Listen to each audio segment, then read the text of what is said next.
Hello, happy believers. This watercolour painting is called Time, and it reminds me of the scripture Ecclesiastes 3 1-8. To everything there is a season, and a time for every purpose under heaven. A time to be born and a time to die. A time to plant and a time to uproot. A time to kill and a time to heal. A time to break down and a time to build. A time to weep and a time to laugh. A time to mourn and a time to dance. A time to cast away stones and a time to gather stones together.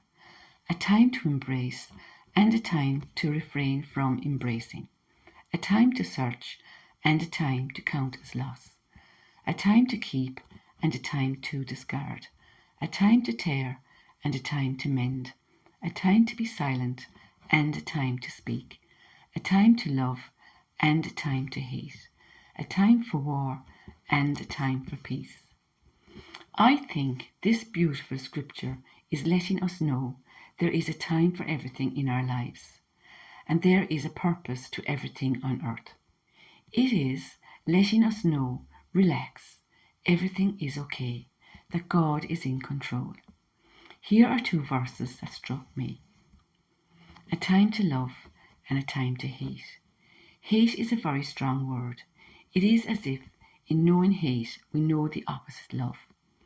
I suppose if we don't know what peace is, we would not know the word war and how it feels like.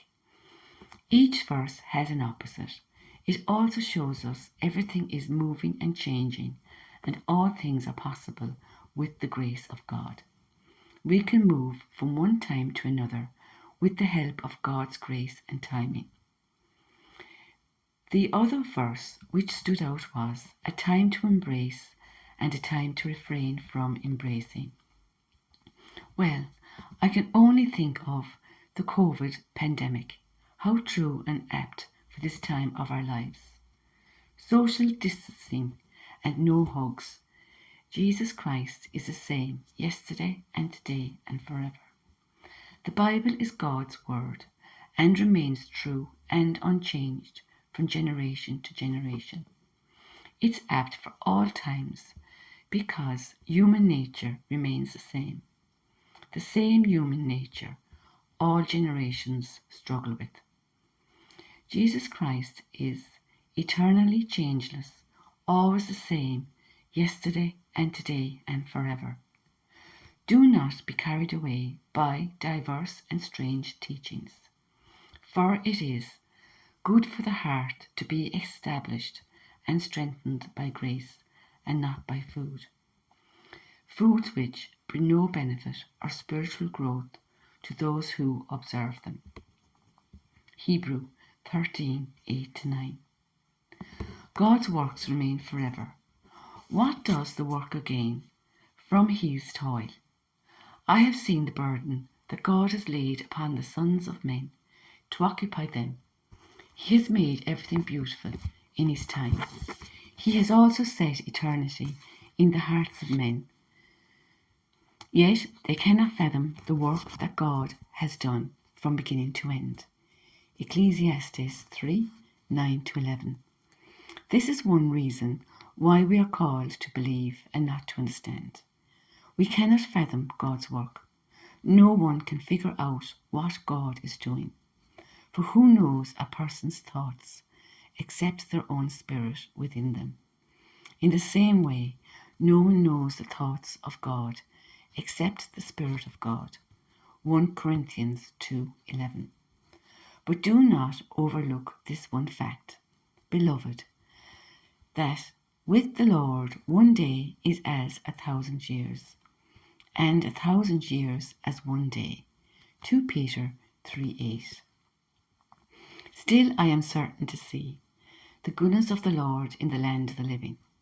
Wait patiently for the Lord. Be strong and courageous. Wait patiently for the Lord. Psalm 27, 13-14. For the revelation awaits an appointed time. It speaks of the end and will not prove false. Though it lingers, wait for it. It will certainly come and will not delay. Habakkuk 2:3.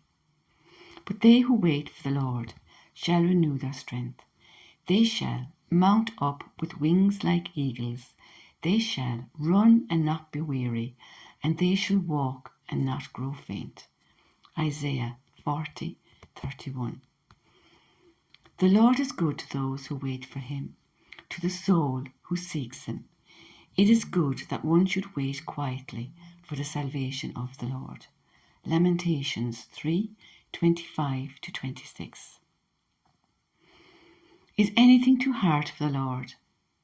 At the appointed time, I will return to you. About this time next year, and Sarah will have a son. Genesis 18:14. Humble yourselves, therefore, under God's mighty hand, so that in due time he may exalt you. Cast all your anxieties on him, because he cares for you. 1 Peter 5:6. Be still before the Lord, and wait patiently for him. Do not fret when men prosper in their ways, when they carry out wicked schemes. Psalm 37:7. There are many reasons why it is beneficial to wait on God's timing and be patient when going through tough times and decisions. God tells us, "For my thoughts are not your thoughts, nor are your ways my ways, declares the Lord." Isaiah 55:8. In their hearts, humans plan their course, but the Lord establishes their steps. Proverbs 16:9. God will direct us if we allow him to. See, I have you engraved on the palm of my hands. Your walls are ever before me. Isaiah 49:16. He is so close to us, skin to skin. Our name is engraved in his hands. Our problems, our difficulties, our challenges are before him. He sees them and understands them. For I know the plans I have for you, declares the Lord. Plans to prosper you and not to harm you. Plans to give you hope and a future. Then you will call on me and come and pray to me, and I will listen to you. Jeremiah 29:11-12. The Lord is good to those who hope in him, to the one who seeks him. It is good to wait quietly for the salvation of the Lord. Lamentations 3:25-26. God has the solutions to our problems, challenges. We forget sometimes that God is not only finding the solution for us, but for everyone involved. So that is one reason we need to be patient and learn how to wait in hope. Trust in the Lord with all your heart, and lean not on your own understanding. In all your ways submit to him, and he will make your paths straight. Proverbs 3:5-6. Next painting, very soon. Watch this space. Until then, remember, let time take time and be patient. The solution will come.